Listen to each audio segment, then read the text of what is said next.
우리 다 같이 창세기서 4장 7절의 말씀, 구약 성경 5페이지에 자리하고 있는 이 하나님의 말씀 함께 합독하기를 원합니다. 네가 선을 행하면 어찌 낯을 들지 못하겠느냐? 선을 행하지 아니하면 제가 문에 엎드려 있느니라. 제가 너를 원하나 너는 죄를 다스릴지니라. 아멘.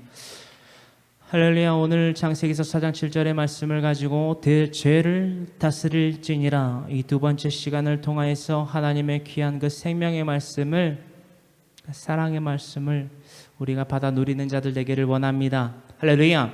죄를 다스릴지니라, 그 가운데에 창세기서 4장 7절의 말씀 핵심 단어 마샬이라는 단어가 있습니다. 히브리어로 이 마샬 혹은 마샬라고 하는데, 이 마샬로 총칭하여 부르겠습니다. 마샬이라는 단어의 뜻은 바로 다스리다, 주권을 잡다, 혹은 지배권을 가지다, 기득권이라고도 하죠. 지배권을 가지다라는 뜻을 내포하고 있습니다.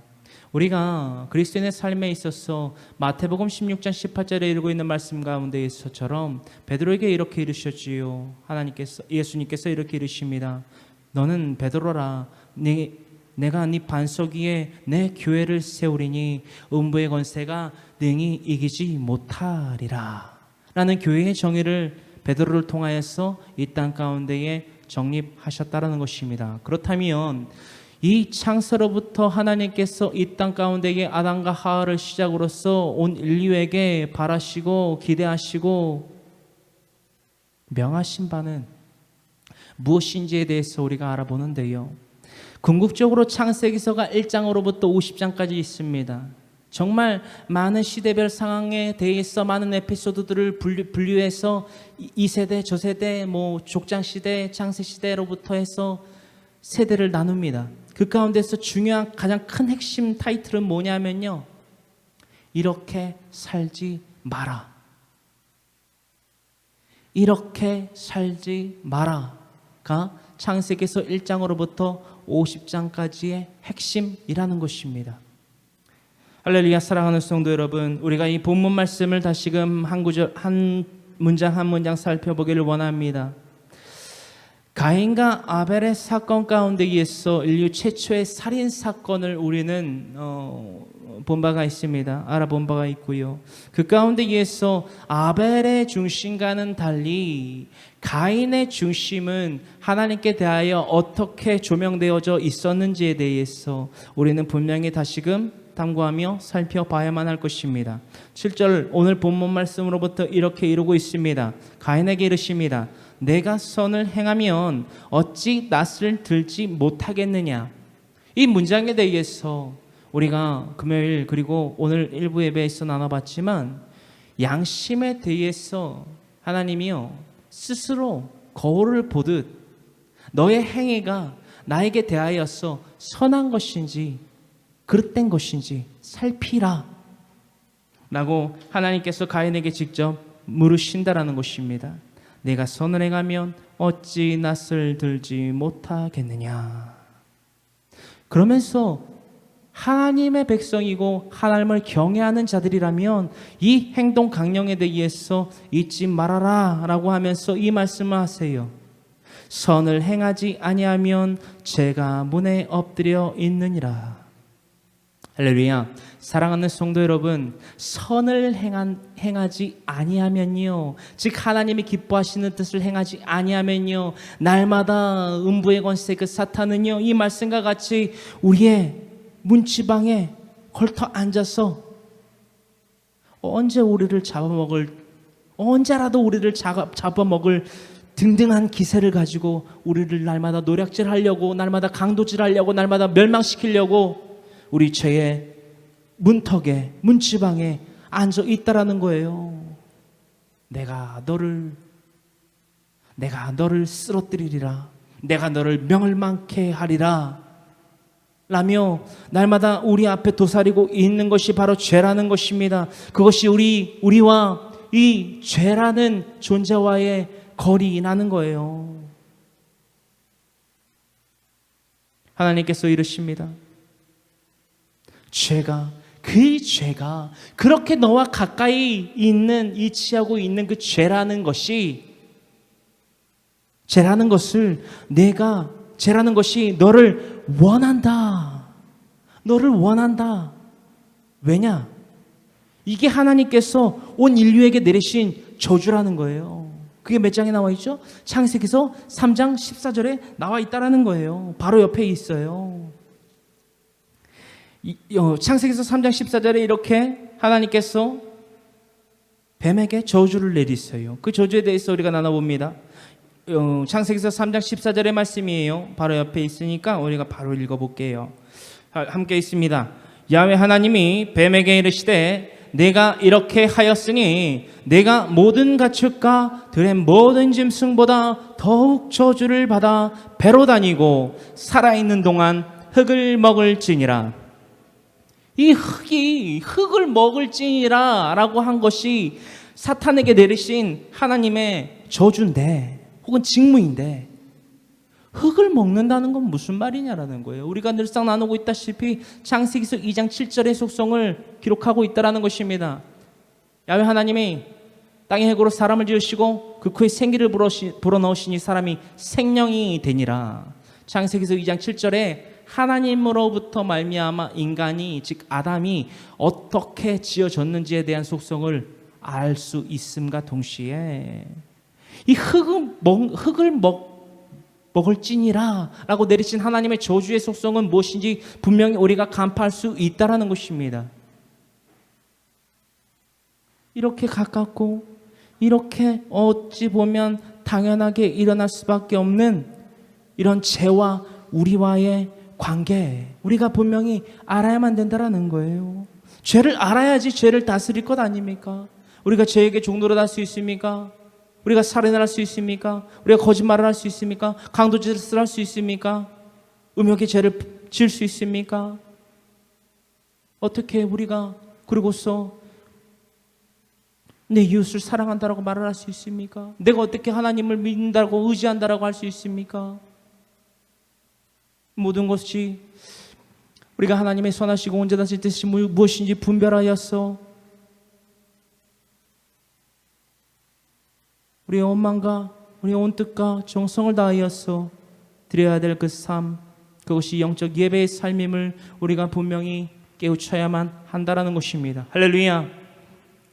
7절로부터 이 말씀 우리가 분명히 깨닫기를 원합니다. 죄가 너 진짜 우리를 원하나? 너는 죄를 다스릴지니라.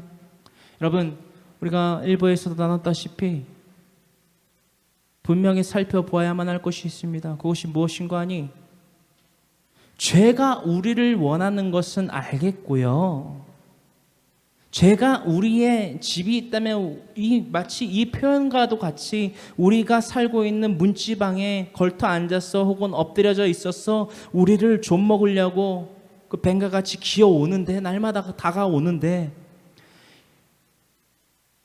이 죄를 어떻게 다스리냐라는 퀘션이 달린다는 거예요. 왜냐고요? Why? 아담과 하와는요, 원죄로부터 말미암아, 즉 첫째 아담인 말 그대로 아담을 통해서 온 인류가요, 죄와 저주 가운데에 잉태된 것임을 우리가 나눈 바가 있습니다. 왜냐? 어떤 저주냐? 20절로부터 이르고 있지요. 창세기서 3장 20절에 이 원죄로 말미암아 온 인류가 하와의 태로부터 나는데, 하필이면 그 하와의 태에서 난 그 모든 생명체가 축복 가운데 있어. blessing, God's blessing, 하나님으로부터 더함받은 축복 가운데 태어난 사람들이 아니고요, 죄와 저주 가운데 잉태된 생명체가 바로 저와 여러분들이라는 거예요. 20절의 말씀입니다. 우리가 다 같이 있습니다. 아담이 그의 아내의 이름을 하와라 불렀으니 그는 모든 산자의 어머니가 됨이더라. 태초로부터 지음받은 아담과 그 아담의 갈빗대를 취하여서 만들어진 그 하와의 그 태는요, 잉태의 태가 태초로부터 아니었다라는 거예요. 지금처럼 저와 여러분들처럼 잘생기고 잘생기고 멋진 이들을 잉태하는 그런 축복의 태가 아니었다라는 거예요. 20절의 말씀을 통해서 우리는 분명히 알 수 있습니다. 원죄로부터 말미암아 분명히 그 원죄를 지음으로 말미암아 하와의 태는 임신을 하고 잉태하는 태로 바뀌었다. 여러분들, 우리가 분명히 우리 죄의 본질, 죄성에 대해서 분명히 알아야만 돼요. 나는 죄를 안 졌는데, 나는 아담이랑 하와랑 잘 모르는 사이인데, 아담이 어떻게 생긴지도 모르는데, 내가 왜 죄인인데? 이게 아니라는 거예요. 저도 억울했어요. 처음에는 내가 왜 죄인이야? 내가 왜 죄인인데? 내가 지은 죄로부터 말미암아 지은 죄값으로 말미암아 내가 죄인이라는 것도 아니고 남이 지은 죄를 왜 내가 받아야 되는데? 억울했단 말이에요. 근데 성경을 읽다 보니까 그게 아닌 거예요. 아, 죄인이구나. 왜? 내가 태어난 것 자체가 죄와 저주 가운데에 잉태되었던 사실을 발견했기 때문이라는 것입니다. 여러분, 이것에 대해서 왜 나누고 있습니까? 아담과 하와는 죄를 다스리지 못함으로 말미암아 죄와 저주 가운데에 사망 가운데에 놓였다라는 것을 우리는 알 수 있다라는 것입니다. 여러분, 그렇다면 이 아담과 하와가 어떠한 죄의 유형으로, 어떠한 색깔과 어떠한 향취로, 어떠한 모습으로, 구체적으로 어떠한 모습으로 하와에게 먼저 다가와서 아담에게 이르기까지 어떻게 죄의 수순을 밟아서 원죄를 짓게 되었는지에 대해서 우리가 분명히 탐구해 봐야만 될 것입니다. 아담과 하와가 원죄를 지었으니까 우리는 죄인이래. 죄인이구나. 여러분, 이거 안 돼요. 이거 안 돼요. 여러분들, 안 돼요. 여러분, 이 땅 가운데 있어도요, 죄에 대한 질을 심판을 하고요, 그 죄에 대해서 이 사람이 정말 그거를 일부러 지은 죄인지, 그렇죠? 무심결에 지은 죄인지, 이 사람이 재범인지 초범인지 이런 것들을 다 상관관계를 살펴서 이 사람의 구형을 하는 거예요. 여러분, 이 땅에서도 그런 법이 있잖아요. 근데 우리가 아담과 하와가 원죄를 지었다고 우리가 죄라 그러면 그거를 그렇게 받아들일 사람이 몇이나 있겠냐라는 거예요. 우리가 그에 대해서 첫 번째, 왜 그들은 죄에게 종노릇할 수밖에 없었는지에 대해서 살펴봐야만 된다는 것입니다. 여러분, 구체적으로 말씀드립니다. 죄의 모습이 바로 이러합니다. 죄의 향취가 바로 이러합니다. 죄의 유형이 그러합니다. 정말 간교합니다. 그것에 대해서 우리가 나눠보길 원해요. 창세기서 3장 1절로부터 그 죄의 시작을 알리는 정말 소리가 들립니다. 3장 1절로부터 이렇게 기록이 되어 있습니다. 우리가 다 같이 함께 찾아서 합독하기 보기를 원합니다. 다 함께 있습니다. 그런데 뱀은 야훼 하나님이 지으신 들짐승 중에 가장 간교하니라. 야훼 하나님이 지으신 들짐승 중에 가장 간교하다라는 거예요. 이게 죄의 속성이에요. 하나님이 이 땅 가운데에 지으신 들짐승 중에 가장 간교하니라. 그러니까 더 있습니다. 뱀이 여자에게 물어 이르되 하나님이 참으로 너희에게 동산 모든 나무의 열매를 먹지 말라 하시더냐? 가장 간교한 그 뱀이요, 여자에게 이렇게 물어와요. 동산 모든 나무의 열매를 먹지 말라 하시더냐? 이 성경을 읽다 보면요, 고개를 갸우뚱거릴 때가 있어요. 바로 이 구절이 그건데요. 왜 그런지에 대해서 계속해서 나눠보기를 원합니다. 2절입니다. 여자가 뱀에게 말하되 동산 나무의 열매를 우리가 먹을 수 있으나. 2절에서 우리에게 주고자 하는 교훈은 뭐냐면요, 모든 나무의 열매 먹지 말라 하시더냐? 2절에 여자가 뱀에게 말하되 동산 나무의 열매를 우리가 먹을 수 있으나. 여러분, 이 죄는요, 가장 강교한 이 죄라는 그 뱀이 갖고 있는 이 죄라는 그 속성은요, 타협에 능합니다. 심지어는요, 시편 91편의 말씀으로 예수님을 시험하는 사탄을 우리는 보았습니다. 그렇죠? 마태복음 3장에서 말씀을 가지고, 시편 91편의 말씀을 가지고 하나님을 시험하는 사탄의 그 강교함 또한 우리는 보아서 잘 알고 있다라는 거예요. 누구를 시험했다고요? 예수님을. 계속해서 그 강교함의 구체성에 대해서 우리가 나눠보기를 원합니다. 그에 대한 타협에 있어서 하와는 이렇게 대답을 더했어요. 우리 함께 3절을 읽어보겠습니다. 동산 중앙에 있는 나무의 열매는 하나님의 말씀에 너희는 먹지도 말고 만지지도 말라 너희가 죽을까 하노라 하셨느니라. 3절의 말씀 우리가 분명히 살펴봐야만 돼요. 이 3절의 말씀은요, 하와 자신의 생각이에요. 아니, 더욱더 디테일하게 말하자면 하나님의 명령 가운데에 자신의 생각을 더 덧붙였어요. 하나님은요, 창세기서 2장 17절의 말씀과 같이 동산 모든 열매를 너희가 임의로 먹되 다만 선악을 알게 하는 나무의 열매는 먹지 말라. 먹은즉 정령 즉 반드시 죽으리라 라고 말씀하셨지, 이 창세기서 3장 3절의 말씀처럼 먹지도 말고 만지지도 뭐라고 그랬죠? 너희는 먹지도 말고 만지지도 말라 너희가 죽을까 하노라. 뭐는 맞고 뭐는 틀려요. 여러분, 우리가 이 말씀을 통하여서 알 수 있는 것은 또한 무엇이냐? 우리는요, 양심을 통해서 하나님의 뜻이 뭔지는 알아요. 뭔지는 알아요.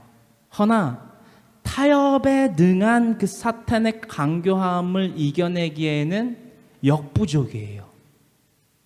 역부족이라는 거예요. 내가 알고 있는 하나님, 나에게 아담을 통해서 명령을 더하신 하나님의 명령만을 가지고 그 명령을 받아서 온전히 충실히 행하기에는 부족한 육체, 사락스를 갖고 있는 유한한 존재라는 것을 창세의 이 원죄의 사건으로부터 말미암아 우리는 알 수 있습니다. 4절에 이릅니다. 뱀이 여자에게 이르되 너희가 결코 죽지 아니하리라. 시작된 거예요. 본격적인 전쟁입니다. 본격적인 선전포고예요. 타협이라는 것은 말입니다. 항상 우리가 저번에 나눴는데요. 우리가 앞에 날마다 두 개의 줄이 놓여 있어요. 하나는 썩은 동아줄이고 하나는 영원히 경고히 끊어지지 아니하고 나뿐만이 아닌 우리 온 인류를 다 살리기에 부족함 없는 생명의 줄이에요. 근데요, 이게 생명의 줄이고 이게 썩은 동아줄인데 이것이 썩은 동아줄이고 이것이 생명줄인 것을 알지 못하는, 즉 분별법을 알지 못하면요, 썩은 동아줄을 잡을 수도 있다라는 거예요. 또 혹은 내가 여태까지 오른쪽에 놓여있던 이 썩은 동아줄을 잡아왔던 인생을 살아가는 그 익숙함에 놓여있던 자라면 뭘 잡을까요? 익숙한 것을 잡게 돼 있어요. 아니, 내가 생전 보지도 못하고 듣지도 못한 것을 찾겠어요? 호기심에. 물론 말이 안 된다라고는 말은 못하겠습니다. 왜? 그렇게도 하나님을 처음에 믿어서 영접해서 그리스도인의 삶을 살아가는 이들도 저는 실제적으로 봤기 때문에 아니라고는 말을 못하겠어요. 허나 일반적으로, 그렇죠? 일반적으로 대부분 익숙한 것을 찾게 돼 있다라는 거예요. 그 익숙한 것에 대해서 지금부터 나누길 원해요. 5절에 이릅니다. 선전포고를 한, 4절로부터 선전포고를 한 뱀이, 그 음부의 권세가 이렇게 이릅니다. 5절의 말씀입니다. 너희가 그것을 먹는 날에는 너희 눈이 밝아져 하나님과 같이 되어 선악을 알 줄 하나님이 아심이니라. 음부의 권세인 사탄이요, 하나님의 신성에 대해서 언급하고 있다는 사실을 우리는 발견할 수 있습니다. 뭐라고 이러냐면요, 너희가 그것을 먹는 날에는 물론 존재가 결코 죽지 아니한다라는 것이며, 5절로부터의 사탄의 그 강교함의 메시지는 바로 이러하다라는 거예요. 너희가 그것을 먹는 날에는 너희 눈이 밝아져 하나님과 같이 되어 선악을 알 줄 하나님의 아심이니라. 이건 무슨 말이냐라는 거예요.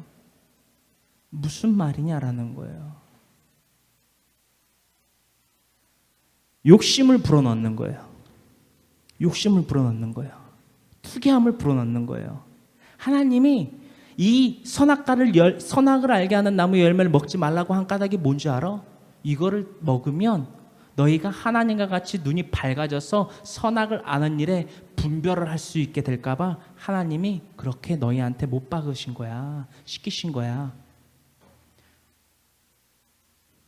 여러분, 정말 치명타를 날리는 사탄의 음부의 권세의 메시지를 볼 수 있다는 거예요.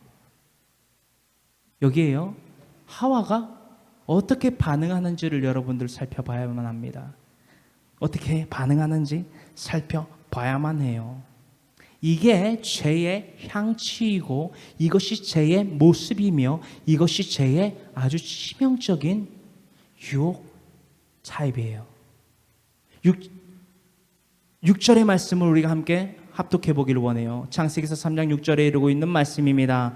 여자가 그 나무를 본즉 먹음직도 하고 보암직도 하고 지혜롭게 할 만큼 탐스럽기도 한 나무인지라.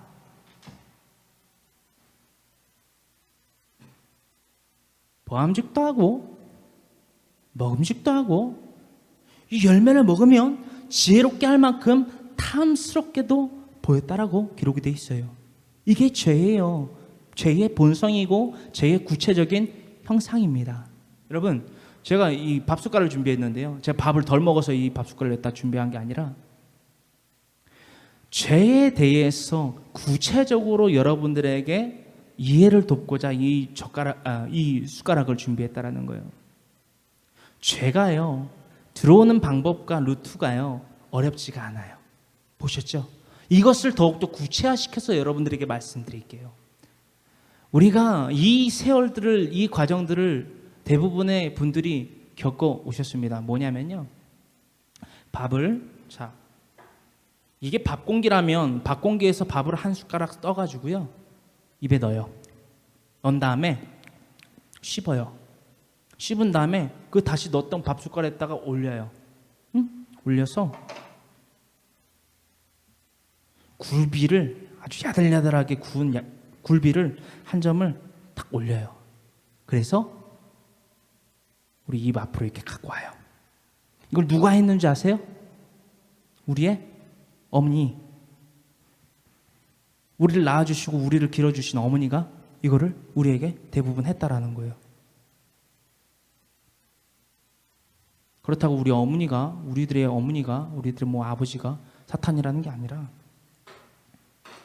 죄는요 이렇게 먹기 좋게 보기 좋게 입을 벌리기 용이하게 온다라는 거예요. 왜?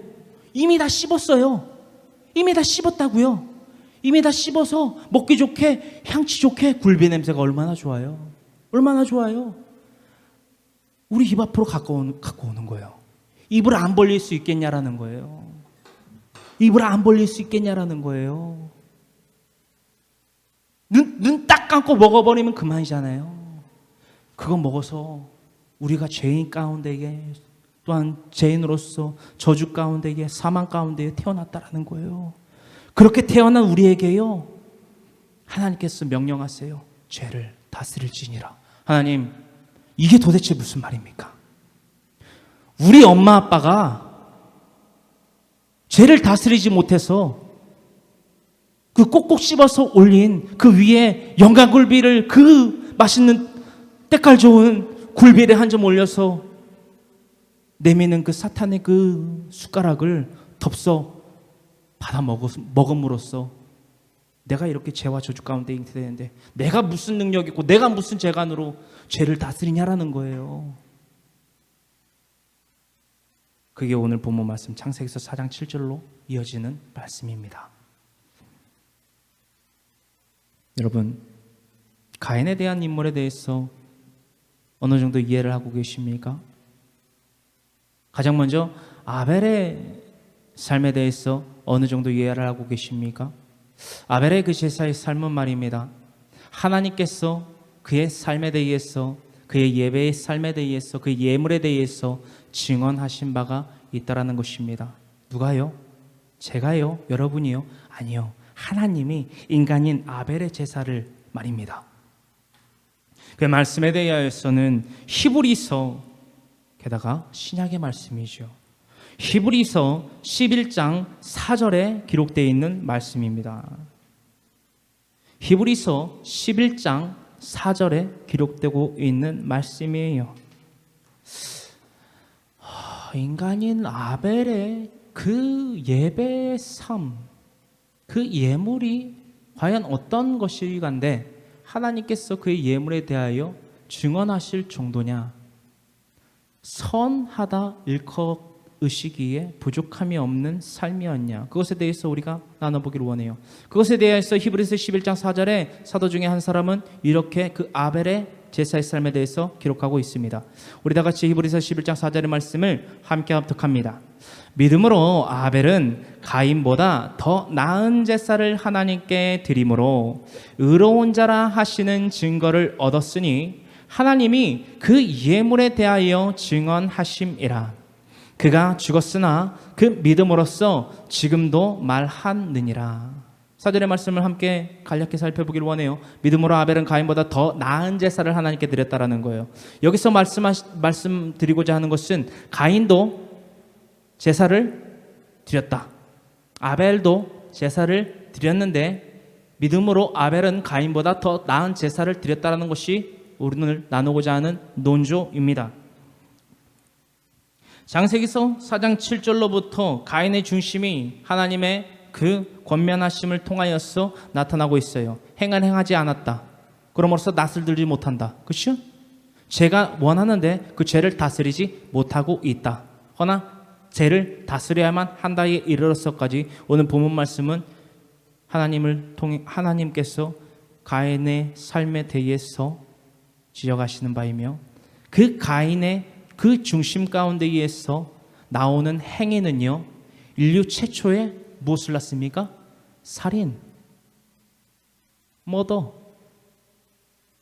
살인을 일삼게 됐다라는 거예요. 8절에요, 7절에 그런 하나님께서 분명히 가인 너는 이러한 삶을 살고 있다. 너의 중심은 이러하다. 허나 죄를 다스려야만 한다. 라는 명령에 이르러서까지 그 가인에 대한 캐릭터에 대한 분석은 이미 끝났어요. 그 분석이 끝난 그 가인이요, 어떠한 죄를 짓게 되는지, 어떠한 중심 가운데 있어 짓게 됐는지 우리가 살펴보자라는 것입니다. 8절의 말씀이에요. 가인이 그의 아우 아벨에게 말하고 그들이 들에 있을 때에 가인이 그의 아우 아벨을 쳐 죽이니라. 아멘. 8절의 말씀 가운데에서요, 우리가 살펴봐야 하는 것은 무엇이냐면요, 익숙함입니다. 익숙함.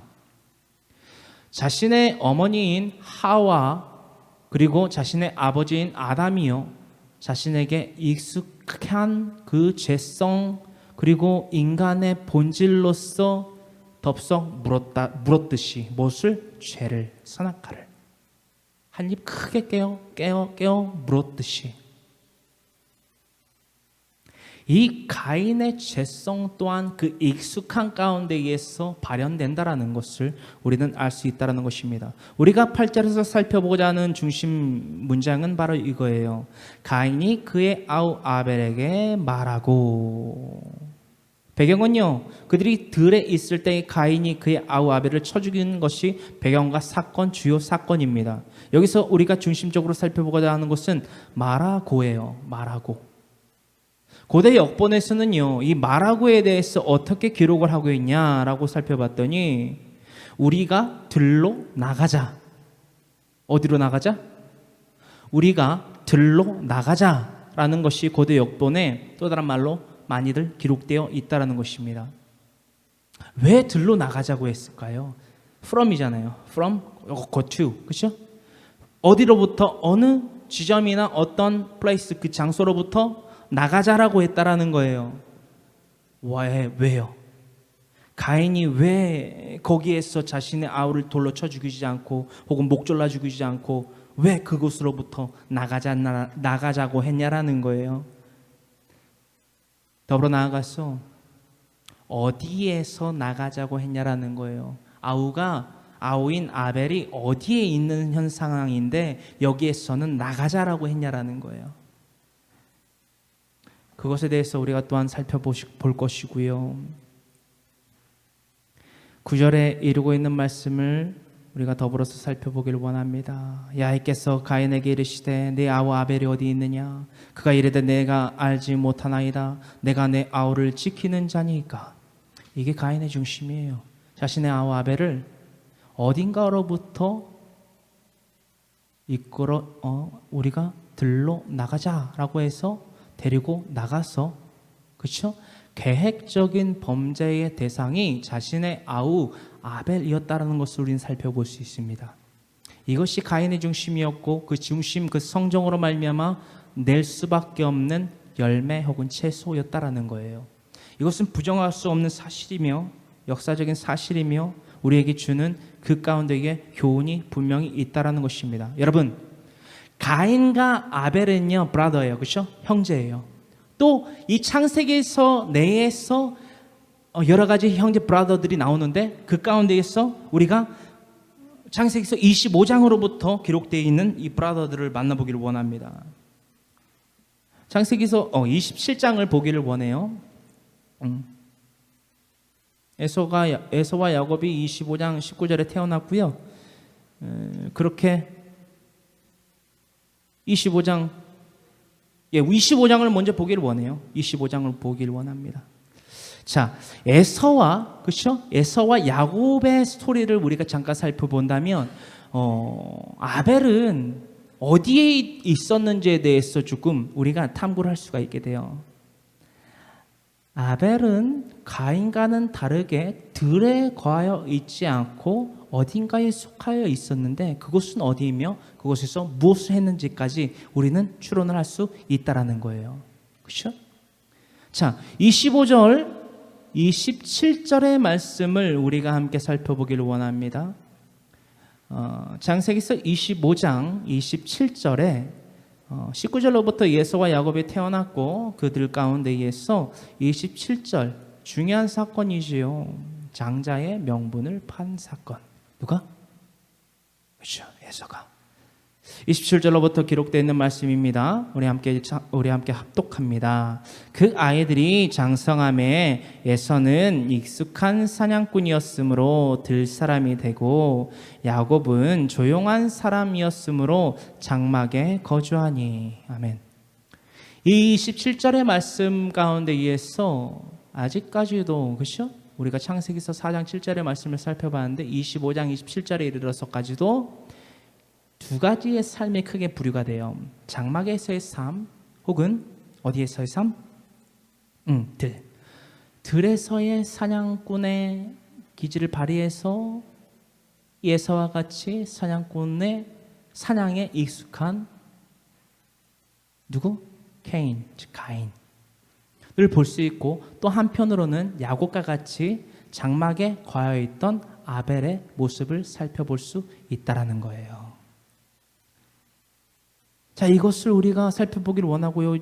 34절의 말씀을 우리가 함께 살펴보기를 원해요.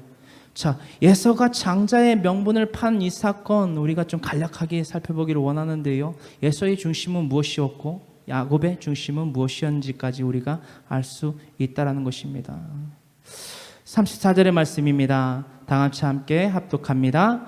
야곱이 떡과 팥죽을 에서에게 주매 에서가 먹으며 마시고 일어나 갔으니 에서가 장자의 명분을 가볍게 여김이었더라. 아멘.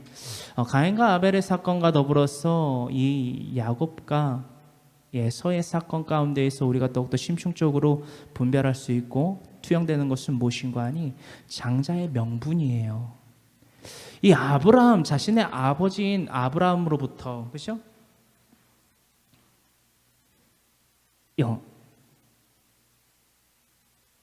조상인 아브라함으로부터 25장에 아브라함이 죽게 되는데 이 아브라함으로부터 하나님께서 아브라함에게 내리신 축복이 무엇이요? 민족의 아버지가 되는 축복을 받아요. 이들이 이 축복을 누구로부터 받아야 되죠? 장자의 축복으로서? 아버지인 누구? 아브라함의 아들 이삭, 그렇죠? 이삭에게 받아야만 했다라는 거예요. 근데 이 축복을요, 에서는 경히 여겼다라는 거예요. 야곱은요, 이삭의 아내 리브가를 통해서 이 장자의 축복권이 얼마나 중요하며 얼마나 큰 영광인지를 알았다는 거예요.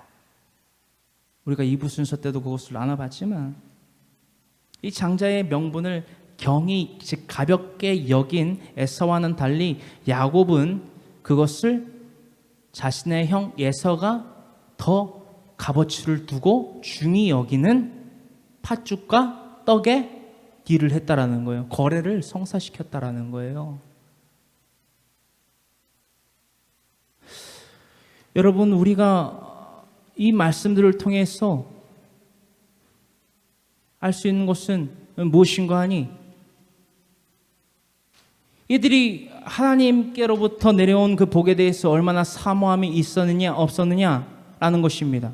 심지어는 가인은 하나님과 면대면으로 하나님의 음성에 듣기도 하고 하나님의 음성에 대묻기도 하고 또 그 대물은 음성에 제 응답을 받기도 했던 인물이었다라는 거예요. 여기서 정말 제가 특히나 이런 말씀들의 구절을 읽을 때마다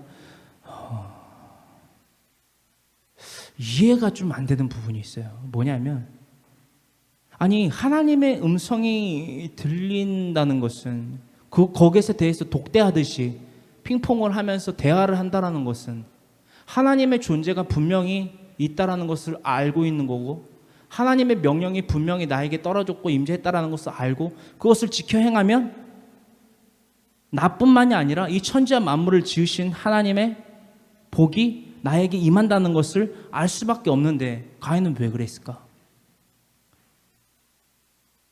제가 여러분들에게 말씀드리고자 하는 것은 이거예요. 어떠한 기적과 이사와 표적이 나타난다 한들 나에게 익숙한 것을 찾게 되는 것이 인간의 본질이라는 거예요.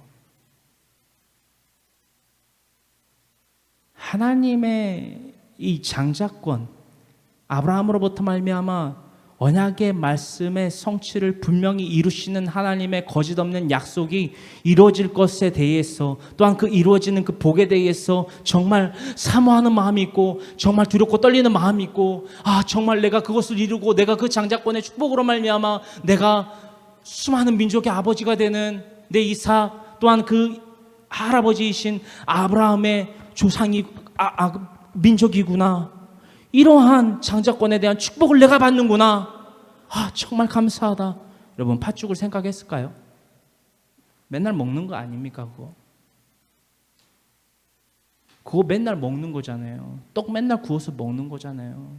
그거 사냥하고 돌아왔다고 해서 자신에게 익숙한 그 들에 나아가서 사냥하다가 돌아와서 배고프다고 팥죽 한 그릇과 떡 몇 덩이에 그 장자권의 축복을 판다는 것은 무엇을 의미합니까?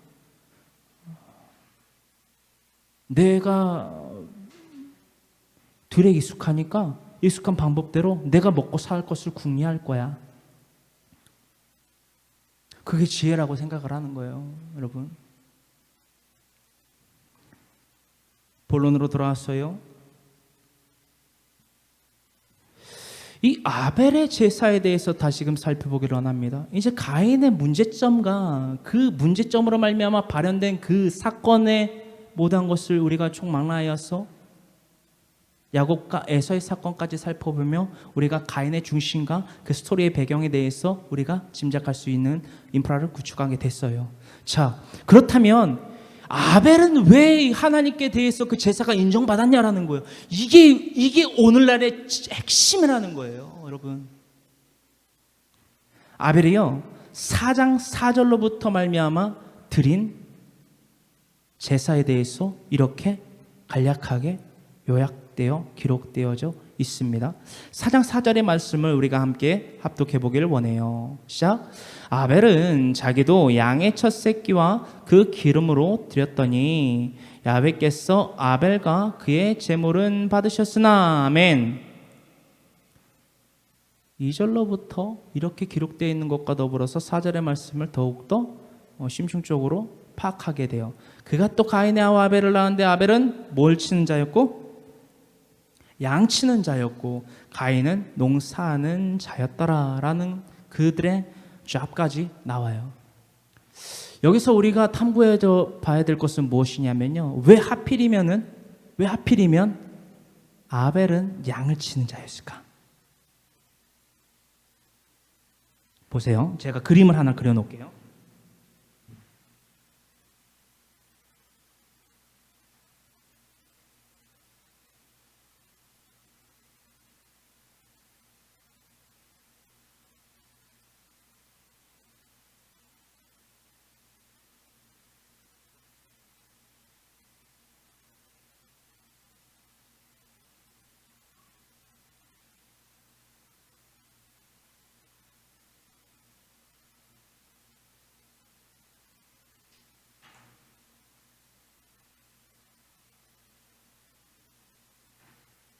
자, 제가 그린 이 그림을 이해를 하셔야 됩니다. 이게 뭐냐면 아담과 하와의 그 원죄로부터 하나님은 때로부터 분명히 하나님은 명령하셨어요. 선악과를 따먹지 말라. 이것이 하나님의 기준에 있어서 하나님의 룰, 그 섭리 가운데에서의 방침이에요. 이것을 지키면 죽어, 저주받아. 알았지? 분명히 명령하셨어요. 다스려 라고 말씀하신 것과 동일합니다. 근데 이 동일한 명령을요, 갑자기 어떠한 것도 주시지 않아 놓고서 실마리도 주시지 않고서 어떤 실마리? 죄를 다스릴 수 있는 분명한 구체적인 실마리를 주지 않으시고서 갑자기 가인과 아벨에게도 똑같은 명령을 내리신다면 하나님은 부족하신 존재예요. 이해하세요? 어떤 말인지? 말이 안 되는 거예요. 앞뒤가 안 맞는 분이세요. 앞뒤가 안 맞는 존재시라고요. 허나 그게 아니에요. 그게 아니에요. 하나님의 속성 중에 하나가요, 긍휼의 하나님입니다. 항상 이 실마리를 우리에게 주세요. 그 실마리가 뭔지에 대해서 우리가 살펴본다면 창세기서 4장 4절에 아벨이 왜 2절로부터 기록되고 있는 것처럼 아벨이 왜 양 치는 자였으며 양과 그 첫 새끼 그 기름으로써 하나님 앞에 제사를 드렸고 그 제사가 하나님께서 의로운 제사라 인치셨는지에 대해서까지 술술술술술 알 수 있게 된다라는 거예요. 할렐루야. 그것에 대해서 우리가 그리 멀지 않는 성경 구절에 그 실마리가 자리 잡고 있어요. 이게 하나님의 사랑이고요. 우리는 변하고 풀은 마르고 꽃은 시들어도 하나님의 말씀은 영원하며 하나님의 사랑 또한 긍휼하심으로 말미암아 동일하시며 부족하지 않으시다라는 것을 우리가 깨달을 수 있다라는 것입니다. 창세기서 3장 21절의 말씀이에요. 저주 가운데에 하와의 태로부터 모든 산자, 조에라고 하는 생명이라는 히브리어를 뜻하고 있는 모든 산자의 어머니가 된 하와. 이게 뭐죠? 살아도 사는 게 아닌 거예요. 왜? 영생할 존재에서 영생하지 못할 유한한 생명을 가진 존재로 태어난 것이 바로 우리이기 때문이라는 것이에요. 그들에게 하나님의 국률의 사랑이 역사하십니다. 21절의 말씀이에요. 우리 함께 이 말씀을 읽습니다. 야훼 하나님이 아담과 그의 아내를 위하여 가죽옷을 지어 입히시니라. 무엇을 지어 입히셨다고요? 가죽옷을 지어 입히셨다라는 거예요. 이 가죽옷을 우리가 막 뭉구뜨려서 생각할 필요가 없어요. 막 추상적으로 생각할 필요가 없어요. 가죽옷 그러면 뭐예요? 동물을 잡아 죽인 거예요. 근데 이 동물이요, 이 21절의 말씀만 보면요, 손지 돼지인지 양인지 뭐 여기 나오는 뭐 음부의 권세인 뱀인지 뭐 낙타인지 악어인지 어떻게 알아요? 안 나와 있어요. 원어에서도 이 21절의 말씀을 가지고서 이것은 뭐 소를 잡아서 뭐 가죽 옷을 지어 입히시리라 이런 안 써져 있어요.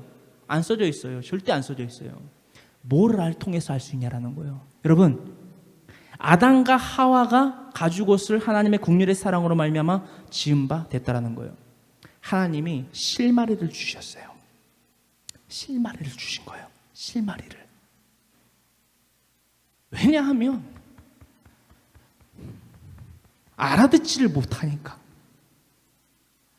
우리가 눈에 보이지 않고 만져지지 않고 들리지 않으면 안 믿는 게 인간이기 때문에.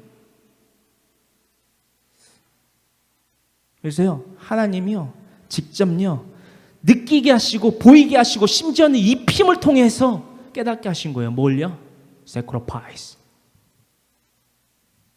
희생.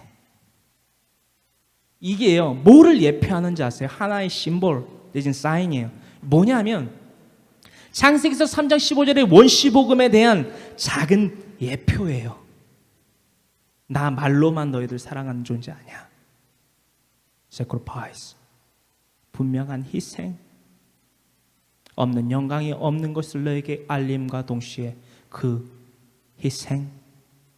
그러므로 말미암아 너희에게 주어질 그 영생의 기회 또한 분명하고 확고하고 구체적일 것이야. 창세기서 3장 15절의 말씀입니다. 내가 너로 여자와 원수가 되게 하고 내 후손도 여자의 후손과 원수가 되게 하리니 여자의 후손은 내 머리를 상하게 할 것이니요 너는 그의 발꿈치를 상하게 할 것이니라 하시고, 이거 누구한테 하신 말씀이죠? 사탄에게. 너는 여자의 후손과 너는 여자와 원수가 되고 여자의 후손도 너의 후손과 원수가 되게 하리니 여자의 후손은 내 머리를 상하게 할 것이요 너는 그의 발꿈치를 상하게 할 것이니라 하시고, 십자가 대속의 사건 예수 그리스도, 이것을 예표하십니다. 헌데요, 말로만 하나님은 우리를 사랑하지 않으십니다. 행동으로, 액션으로 보여주세요. 그게 가죽 옷이에요. 자, 스토리의 전개를요 쫙 망라해 볼게요. 아담과 하와가요 이 21절의 말씀과 같이 하나님의 택함의 긍휼을 입습니다. 하나님께서 어기면 죽어, 다 임의로 먹어, 다 누려, 풍족하게 누려. 니네가 쓰고 니네가 평생을 살 거지만 니네가 평생 써도 안 부족해. 나 하나님이야. 나 너희들한테 능력과 너희들의 모든 환경과 먹을 것, 입을 것, 쓸 것 다 줄 수 있는 하나님이야. 나 믿지? 내가 너에게 지은 것 알지? 근데 딱 하나, 선악을 알게 하는 나무의 열매만 먹지 마. 그거 먹으면 죽어. 월권이야. 넘는 거야. 오버하지 마. 쉽게 말해서. 근데 그걸 넘었어요. 근데 뭐라고 하셨냐? 반드시 죽으리라, 정령 죽으리라 말씀하시는데 순간 죽이지 않으셨어요. 니네 죽어? 그럼 그 순간 죽이셔도 할 말이 없는 거예요. 근데 안 죽이셨다고요. 게다가 원시복음을 덧입혀 주시고 그 원시복음의 심볼로서 뭘 입혀주셨다? 가죽옷. 가죽옷. 그걸 누가 입었다? 아담과 하와가 입었다. 근데 아담과 하와의 자손이 누구다? 아니, 맞죠? 맞는데 가인과 아벨이다. 그렇죠? 육적인 바로 다음에 대의 그 아들들이. 근데 아벨은 우리가 아까는 이제 가인에 대해서 알아봤으니까 아벨은 이 엄마가 입고 있던, 아빠가 입고 있는 가죽옷에 대해서 물어봤을까요? 안 물어봤을까요? 물어봤을까요? 안 물어봤을까요? 왜 안 물어봐요? 하나님에 대해서, 하나님의 존재에 대해서 이 아담과 하와가 언급을 했을까요? 안 했을까요? 그 관계 가운데에서 아벨은 자신의 엄마 혹은 아빠에게 분명히 물어봤을 거라는 거예요. 엄마, 아빠, 그 입고 있는 바지는 뭐예요? 그 옷은 뭐예요? 그 동물 가죽 아니에요? 이를테면 시뮬레이션을 해보자면 동물 가죽 같은데 그건 뭐예요? 그게 뭔지 아세요, 여러분? 양이에요. 양이라고요. 제가 말씀드렸죠. 창세기서 3장 21절은 이건 양의 가죽이다. 양으로 만든 가죽 옷이다. 양을 죽여서 세크로파이스 희생시켜서 목을 쳐서 가죽을 벗겨서 말렸다가 얘네한테 입히신 가죽 옷이다라는 것을 안 나와 있다고요. 그렇죠? 우리는 성경 곳곳에서 이것이 양으로 말미암아 지음받은 가죽 옷이라는 것을 알 수 있어요. 창세기서 4장 2절로부터의 말씀이 그러하고요. 구약뿐만이 아니라 신약에 이르러서까지 우리가 구약의 몇 가지 사건을 더 살펴볼까요? 여러분, 레위, 즉 제사법에 대해서 언급하고 있는 레위기서의 말씀을 우리가 잘 알고 있습니다. 그 가운데에서 우리가 번제를 주로 뭘로 드리죠? 양, 흠없는 어린 양, 한 번도 털을 깎지 않은 어린 양. 정말 큰 것 하나를 여러분들에게 알고 있었지만 그것에 대한 깊이를 알지 못하고 있었던 우리에게 하나님은 이것을 더하여 주십니다. 출애굽한 백성들이요, 마지막 재앙, 그렇죠? 그 장자의 재앙을 피해가기 위해 있어서 한 행위 가운데에 쓰여진 동물이 뭐죠? 유월절 어린 양, 그의 피, sacrifice. 이것을요, 이사야서의 말씀 가운데 이사야 선지자도 양의 비유를 들어서 많이 기록을 했어요. 우리는 다 양 같아서 각기 제 갈 길로 갔거늘 그는 우리의 모든 질고를 담당하셨노라. 여기서 그치지 않습니다. 신약의 말씀에 이르러서 구약의 마지막 선지자라고 하는 세례 요한이요, 이렇게 얘기하죠. 이렇게 딱 보라, 세상 죄를 지고 가시는 하나님의 어린 양이로다. 할렐루야. 아벨의 제사와 가인의 제사에 대한 차이점에 대해서 마지막으로 언급하기를 원합니다. 날마다 두렵고 떨렸어요.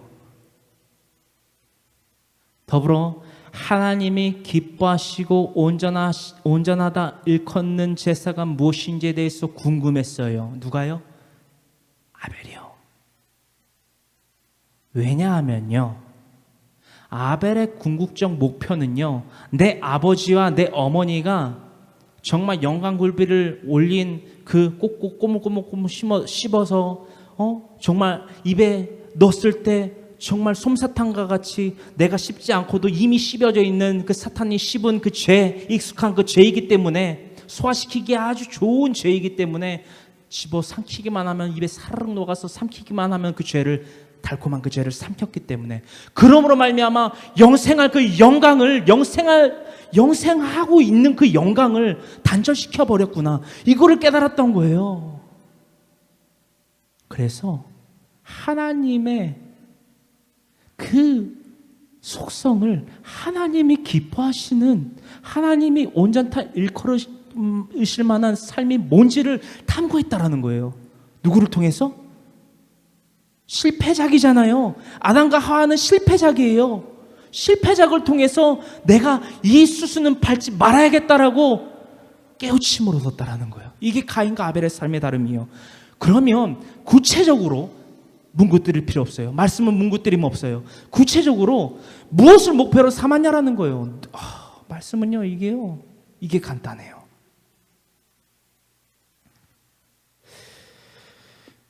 창세기서 3장 22절로부터 24절의 말씀이요, 이게 하나님의 뜻이고 이게 하나님께서 이 땅 가운데에 가장 첫 긍휼, 원시복음 창세기서 3장 15절과 더불어서 창세기서 3장 21절에 양으로서 지어 입히신 가죽옷의 중심이었다라는 거. 왜 가죽옷을 지어서 입히시고 굳이 죽이셔도 되는데 왜 굳이 이 땅에 인자의 모습으로 내려오실 것을 예표하셨는가? 하나님이 왜 사랑의 하나님이냐면요, 우리가 모르고 있던 그 하나님은 사랑이신데 우리가 너무 몰라요. 깨달음이 없기 때문에. 22절로부터 24절의 말씀을 통하여서 하나님의 가죽옷을 왜 쥐어 입으시고 하나님이 왜 사랑의 하나님인지 우리가 함께 살펴보기를 원합니다. 함께 있습니다. 야훼 하나님이 이르시되 보라 이 사람이 선악을 아는 일에 우리 중 하나같이 되었으니 그가 그의 손을 들어 생명나무 열매도 따먹고 영생할까 하시고. 이것이 하나님의 기대예요. 이게 하나님의 기대라는 거예요. 정말 우리의 입장에서는 정말 상상을 초월하는 거예요. 내가 따먹지 말라고 구체적으로 말씀드릴게요. 간략하게. 내가 따먹지 말라고 했던 선악과를 따먹은 그 손이 있기 때문에 생명나무 열매도 따먹고 영생할 수 있잖아. 그게 하나님의 상상을 초월하는 사랑이라는 거예요. 그냥 죽여도 되는데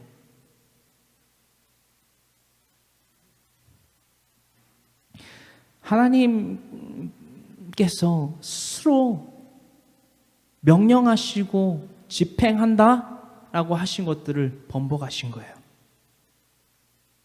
그만큼 우리를 사랑하신다라는 거예요. 여기서 끝나지 않아요. 23절의 말씀입니다. 야훼 하나님이 에덴 동산에서 그를 내보내어 그의 근원이 된 땅을 갈게 하시니라. 여기서부터 무한한 생명에서 유한한 생명이 공식적으로 절개되는, 단절되는 순간입니다. 이 가운데에서 이것이 하나님의 완전하신 사랑의 형체이며 현상이며, 그리고 그 사랑에 대해서 궁금하고 자신의 실패작인 아담과 하와 자신의 어머니 아버지로부터 탐구함 끝에 아벨이 찾아낸 하나님의 사랑의 뜻이에요. 24절의 말씀입니다. 다 같이 함께 합독합니다. 이같이 하나님이 그 사람을 쫓아내시고 에덴 동산 동쪽의 그룹들과 두루도는 불칼을 두어 생명나무의 길을 지키게 하시니라. 아멘. 24절의 말씀이 어떤 말씀인지 아시겠습니까? 아벨의 삶의 목적이요 분명해질 수 있는 하나의 커넥션이에요. 분명한 목적지예요. 이게 뭐냐? 생명나무의 길로 다시 내가 접어들어야겠다. 우리 엄마 아빠가 생명나무의 길로부터 쫓겨났으니 그럼으로써 영생할 그 생명에서 영 죽을 수밖에 없는 생명으로 바뀌게 되었으니, 저주를 받았으니 이 저주를 깨트릴 방법을 모색해야겠다. 그래서 결국엔 찾아냈다라는 거예요. 하나 묻고 또 묻고 양의 첫 새끼와 그 기름으로 하나님이 자신의 어머니 아버지에게 베푸신 그 세크로파이스, 그 희생의 사랑을 확증받았습니다라고 하나님께 되돌려 드리는 거예요. 내가 I know 그 사랑을 압니다. 내가 내 아비와 어머니에게 주신 하나님의 긍휼의 사랑을 압니다. 이것이 오늘날 저와 여러분들에게 하나님이 주시는 말씀을 통한 하나님의 은혜입니다.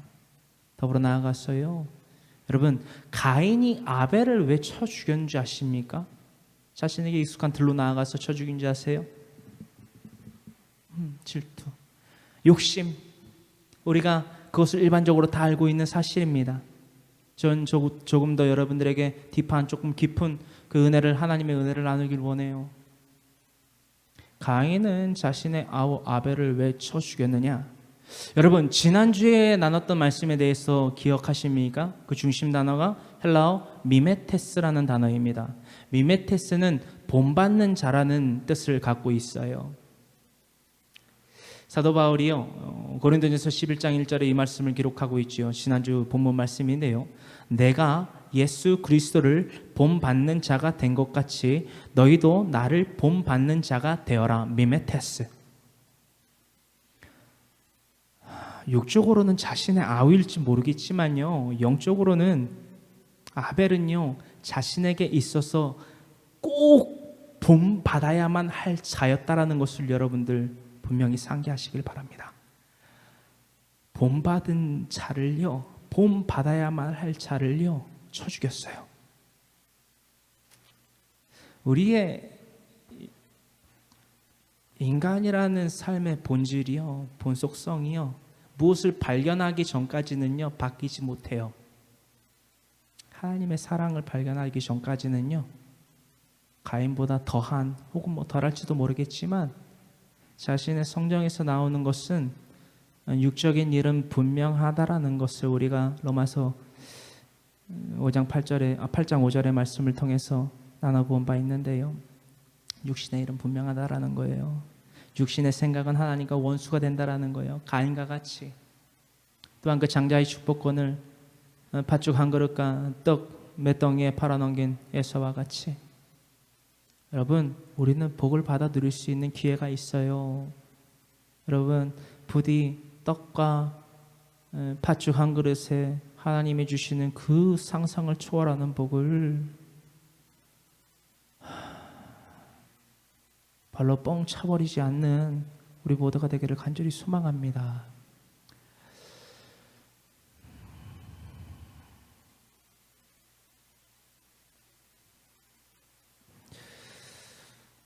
그러므로 말미암아 우리들의 목표에 대해서 분명히 나누기를 원해요. 나눠야 될, 나누고 싶은